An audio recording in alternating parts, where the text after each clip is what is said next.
जी अस्सलाम वालेकुम class ninth class. आज की इस वीडियो लेक्चर में एक्सरसाइज 1.3 स्टार्ट करने जा रहे हैं और इसके आज क्वेश्चन नंबर 1 की स्टेटमेंट पढ़ते हैं।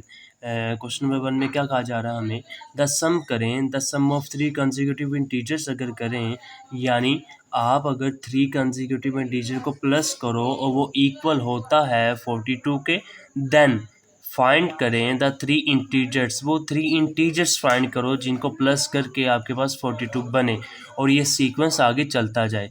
तो सिंपल हमने क्या करना है, हमें पहले समझ लगनी चाहिए कि कॉन्जिक्यूटिव इंटीजर्स क्या होते हैं। कॉन्जिक्यूटिव इंटीजर्स उसे कहते हैं यानी एक वैल्यू है, उसको एक वैल्यू के आगे प्लस करो, वो सीक्वेंस कायम रहे। यानी अगर 10 है, 10 के अंदर 1 प्लस करोगे तो 11 बन जाएगा, आगे 11 के अंदर प्लस 1 करोगे तो 12 बन जाएगा, आगे 12 के अंदर प्लस 1 करोगे तो 13 बन जाएगा। ये कॉन्जिक्यूटिव इंटीजर्स होते हैं, जब आप इसको प्लस करते रहो वो सीक्वेंस कायम होता रहे और वो चलते जाएँ। ठीक है, ये था हमारे कंसेक्यूटिव इंटीजर्स और इसकी स्टेटमेंट आपने समझ ली। तो इसको अब हम सॉल्व करते हैं क्वेश्चन नंबर 1 को। जी स्टूडेंट्स, अब आपने सबसे पहले क्या लिखना है सोल्यूशन में, तो सबसे पहले आपने लिखना है लेट कर रहे हैं कंसेक्यूटिव इंटीजर्स को, यानी लेट कर रहे हैं हम द 3 यानी 3 कंसेक्यूटिव इंटीजर्स, या नंबर्स का भी कह सकते हो आप लोग, नंबर्स। और वो क्या होते हैं, वो होते हैं आपके पास x, और उसके अंदर x के अंदर +1 करो और उसके बाद x के अंदर +2 करो, ये सीक्वेंस होता है हमारे पास। अब हम इसको करते हैं, आगे सोल्व करते हैं। ये हमारे पास मैंने लेट किए हैं जो 3 कंसेक्यूटिव इंटीजर्स थे या नंबर्स थे, वो मेरे पास x है, एक हमारे पास x+1 है, एक हमारे पास x+2 है। अब हमने अकॉर्डिंग टू स्टेटमेंट या अकॉर्डिंग टू हमारे पास जो क्वेश्चंस हैं उसके मुताबिक अब हमने क्या करना है, हमने सिंपल इनको प्लस करके जो हमारे पास आंसर उन्होंने स्टेटमेंट में दिया हुआ है कि ये इक्वल है 42 के, अब मैं वो करने लगा हूँ। ठीक है, यानी x को प्लस करो x+1 के साथ और आगे उसी को प्लस करो x+2 के साथ, वो इक्वल हो 42 के। तो आपने इसको आगे सॉल्व करना है। तो सिंपल मैं सॉल्व कर देता हूँ। आपको पता है x वाली वैल्यू हमेशा x वाली वैल्यू के साथ प्लस होती है। कितने x हैं, 3 है ना।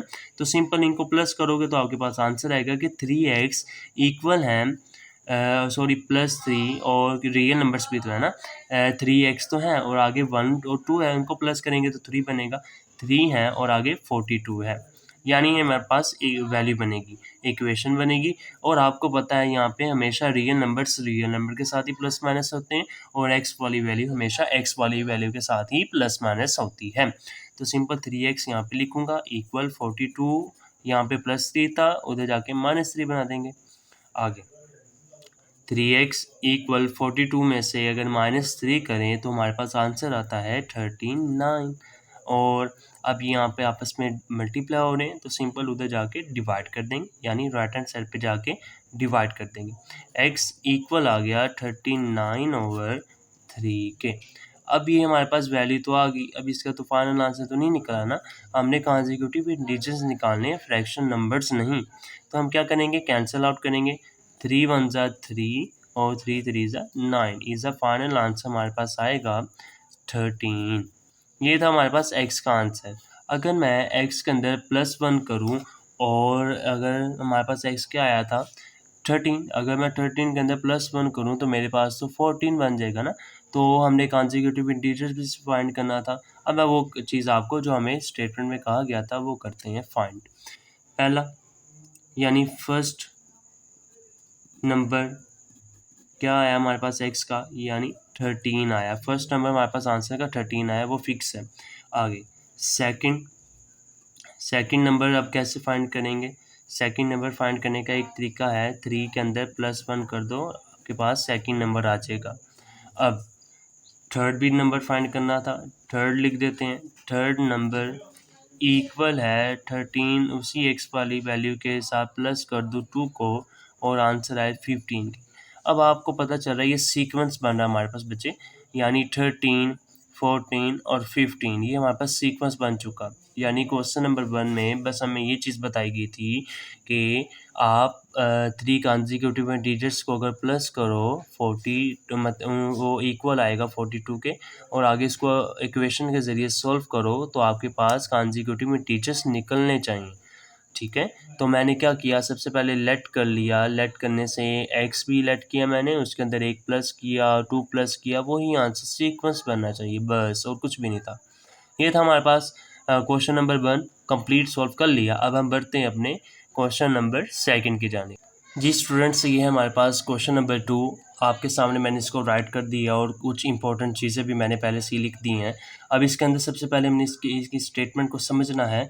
स्टेटमेंट बुक के ऊपर क्या लिखी हुई है, बुक से अगर रीड करूँ तो हमारे पास बताया जा रहा है कि द डायग्राम, आपके पास एक डायग्राम बनी हुई है। वो डायग्राम कौन सी है, ये डायग्राम आपके सामने नज़र भी आ रही है। क्या बनी हुई है डायग्राम, एक ट्रायंगल बना हुआ है, सिंपल एंगल बना हुआ है आपके पास, एक 90 डिग्री का एंगल है, उसको ए बी सी से डिनोट कर रहे हैं। ये सिंपल एंगल है।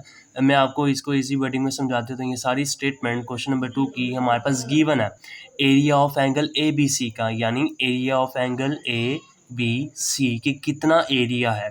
हमारे पास एरिया है 1 + 115 सेंटीमीटर स्क्वेयर का एरिया मौजूद है।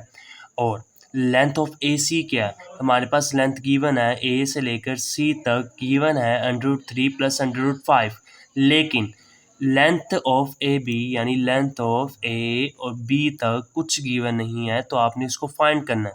तो फिर मैंने ये क्या लिखा हुआ है, उसका जो आंसर आएगा √3 होगा, √3 होगा, ठीक है। लेकिन सॉरी, यहाँ पे 105 आएगा, ये 105 है, ठीक है। यानी जो आप लेंथ ऑफ ए बी आप फाइंड करेंगे और उन्होंने कहा है कि आप फाइंड करें, तो वो जो लेंथ ऑफ ए बी होगी वो उसका जो 100 वाली वैल्यू होंगी वो ये होंगी, उन्होंने खुद दिया, हिंट दिया हमें। लेकिन ए फाइंड करनी है और बी फाइंड करनी है, जो उसकी लेंथ होगी, जो उसका आंसर होगा वो हमने फाइंड करना है। तो अब हम क्या करेंगे, सिंपल एक फार्मूला है एरिया का, area of angle A B C का इक्वल होता है 1/2, ये फॉर्मूले का है। और आगे उसको मल्टीप्लाई करेंगे length of A C multiply length of A B. अब आपको पता है हमारे पास एरिया भी गिवन है, एरिया जो मैंने यहाँ पे लिखा हुआ है गिवन में, एरिया भी गिवन है, और उसके बाद 1/2 तो फॉर्मूले का ही है, और लेंथ ऑफ ए सी भी गिवन है बच्चे, ये लेंथ ऑफ ए सी भी गिवन है, ओके। आगे लेंथ ऑफ ए बी भी गिवन है, यानी length of A be given है। दोबारा सोचें, जी नहीं, यहाँ पे मैंने क्वेश्चन मार्क लगाया हुआ है, इज़ अ नॉट गिवन, बस स्टेटमेंट गिवन है जो लिखी हुई है मैंने, स्टेटमेंट गिवन, ठीक है। अब हमने इसको सिंपल जो वैल्यू हमारे पास इक्वल थी, जो हमारे पास बनी हुई है इक्वल में, वो अब हम इसको पुट करते हैं या वैल्यूज पुट करते हैं, और सिंपल इक्वल का साइन लगाएंगे, इक्वल का साइन सेंटर में ही आएगा यहाँ पर। और उससे पहले हमारे पास area of angle A B C है, यानी area of angle A B C किसकी इक्वल था, 1 + √15 के ना, तो मैं वही लिख देता हूँ ना, 1 + √15 मैंने लिख दिया। सेंटीमीटर स्क्वेयर लिखें या ना लिखें, इसका भी अलाउंस के ऊपर स्टेटमेंट करने कोई ऐसा नहीं होता, इक्वल आ जाएगा। 1/2 है, 1/2 लिख देते हैं। आगे लेंथ ऑफ ए सी है, जी हमारे पास length of A C given है, इज़ अ √3 + √5 हमारे पास लेंथ ऑफ ए सी था, लेकिन लेंथ ऑफ ए बी नहीं गिवन, तो मैं क्या करूँगा, सिंपल इसको वैसे का वैसे ही लिखा रहने देता हूँ, यानी ए बी हमारे पास नहीं गिवन, वैसे ही लिखेंगे, हमने जो फाइंड जो करनी है तो मैं वैसे ही लिख दूँगा। अब इसको आगे सॉल्व करते हैं। सिंपल क्या करेंगे, आपको पता है कि अगर ये वाली वैल्यू यहाँ पर डिवाइड हो रही है राइट हैंड साइड पे, तो लेफ्ट हैंड साइड पे वो जाकर मल्टीप्लाई हो जाएगी, मल्टीप्लाई कर देते हैं, यानी 2 डिवाइड हो रहा था तो उधर जाके आपके पास मल्टीप्लाई हो जाएगा उस वैल्यू के साथ। मैंने लिख देता हूँ उसको एक दफ़ा, मैंने लिख दिया। अब वहाँ पर तो हमारे पास अब 1 ही बच गया, 1 को आप √3 के साथ मल्टीप्लाई करो और प्लस √5 के साथ, और आगे मल्टीप्लाई करना है ए बी के साथ, सिंपल, ये हमारे पास वैल्यू बन गई। अब हम इसको आगे सॉल्व करते हैं, क्या करेंगे, अब आपके सामने ये वैल्यू इसके साथ मल्टीप्लाई हो रही है राइट हैंड साइड पे, आप इस वैल्यू को आप लेफ्ट हैंड साइड ले जाकर इसको डिवाइड कर सकते हैं, यानी हमने सिंपल रैशनलाइज फॉर्म बनानी है ताकि इसको हम सॉल्व करें, यानी 2 ब्रैकेट 1 + √15, ये मल्टीप्लाई हो रही थी, इधर आके डिवाइड कर देंगे, और डिवाइड में हम क्या लिखेंगे, √3 + √5, सिंपल। अब वही मेथड बन जाएगा और हमारे पास फिर ए बी आ जाएगा। अब यहाँ पर आपका एक क्वेश्चन पूछा जाना चाहिए, सर जी ये हमारे पास अब ए बी इक्वल आ गए इसके, अब ए बी इक्वल तो आया है लेकिन आंसर तो नहीं ना आया। अब इसको हमने क्या करना है, आपको पता चल गया होगा कि ये डिनोमिनेटर बाय रैशनलाइज मेथड को यूज़ करना है। अब इसको मेथड को हम यूज़ करते हैं, यानी डिनोमिनेटर जब भी नज़र आए तो उसको रैशनलाइज ले लेना। अब मैं रैशनलाइज लेने लगा हूँ। सिंपल क्या करेंगे, आपको पता है, या इसको इस फॉर्म में भी लिख सकते हैं, यानी ए बी इक्वल आ जाएगा हमारे पास, इक्वल है 1 प्लस अंडर रूट 15 के, और डिनोमिनेटर में हमारे पास मैं लिख देता हूँ under root 3 plus under root 5 के, मैंने लिख दिया। अब आपको पता चल गया डिनोमिनेटर है तो साइन चेंज करके इसको रैशनलाइज मेथड को यूज़ कर लेते हैं, मैंने लिख दिया। आई होप यहाँ पे आपको कंप्लीट यहाँ तक आप भी समझ लग चुकी है। अब हम इसको सिंपल क्रॉस मल्टीप्लाई करते हैं, क्रॉस मल्टीप्लाई यानी इस स्टेटमेंट को इसके साथ, इस स्टेटमेंट को इसके साथ मल्टीप्लाई करना है। अब हम इसको सॉल्व करते हैं। सिंपल मल्टीप्लाई करना है तो मैं यहाँ पे लिख देता हूँ कि हम 2 ब्रैकेट 1 प्लस अंडर रूट 15 को मल्टीप्लाई कर रहे हैं under root 3 minus under root 5 के साथ, और इसके डिनोमिनेटर में भी सिंपल आपको पता है कि वे वेरिएबल सेम, यानी एक दफ़ा प्लस में एक दफ़ा माइनस में, तो इसका फॉर्मूला आपको पता है कि A square minus B square is equal to एक प्लस एक दफ़ा पूरी वैल्यू प्लस में एक दफ़ा माइनस में। तो इसको फॉर्मूले को क्लोज कर देते हैं, यानी अंडर रूट 3 का होल का स्क्वेयर माइनस अंडर रूट 5 का होल का स्क्वेयर मैंने लिख दिया, और ए बी इसका इक्वल था, जो हमने लेंथ ऑफ ए बी निकालनी है वो मैंने लिख दिया। अब आगे इसको सॉल्व करते हैं, यानी स्क्वेयर वाली वैल्यू स्क्वेयर के साथ कैंसिल हो जाएंगी, ठीक है। अब इक्वल के बाद यानी 2 और इस ब्रैकेट के अंदर 1 प्लस अंडर रूट 15, और आपका यहाँ पर ब्रैकेट के अंदर under root 3 minus under root 5 आ जाएगा, और डिनोमिनेटर में आपके पास क्या बच जाएगा 3 माइनस 5, इज़ा 3 माइनस 5 लिख देंगे, और यहाँ पर हमारे पास ए बी वैल्यू बन जाएगी। अब हम इसको आगे सॉल्व करते हैं, इसको आगे सॉल्व करने से हमारे पास क्या वैल्यू बनेंगे, सिंपल 3 माइनस 5 करोगे आपके पास क्या आएगा -2 आएगा। ये वही मेथड है, लिखने लगा हूँ A B equal to 1 plus under root 15 bracket close, और आगे अंडर रूट 3 माइनस 5, और डिनोमिनेटर में आपके पास क्या बचेगा -2। अब देखें, अब ये 2 सेम था, ये कैंसिल हो गया, कैंसिल हो गया ना। अब हम इसको आगे सॉल्व करें। अब क्या करेंगे, जो हमारे पास 2 से कैंसिल हो गया था, अब वहाँ पर जो माइनस बच गया था डिनोमिनेटर में वो कॉमन ले लेता हूँ, और आगे 1 प्लस अंडर रूट 15, और ब्रैकेट के बाहर आपके पास under root 3 minus under root 5 बच जाएगा। अब हम इसको, आपको पता है कि अभी इसकी क्रॉस मल्टीप्लिकेशन करेंगे, यानी इस वाली स्टेटमेंट को आप इसके साथ भी मल्टीप्लाई करोगे और आगे स्टेटमेंट के साथ भी मल्टीप्लाई करोगे, यानी सिंपल अब मल्टीप्लाई करने वाला काम रह गया। माइनस का साइन वैसे का वैसे ही कॉमन रहेगा, और पीछे यहाँ पे अंडर रूट 3 को हम मल्टीप्लाई कर रहे थे 1 के साथ, तो अंडर रूट 3 ही आ जाएगा, माइनस और 1 अंडर रूट 5 के साथ अगर मल्टीप्लाई हुआ है तो वो अंडर रूट 5 ही बच जाएगा।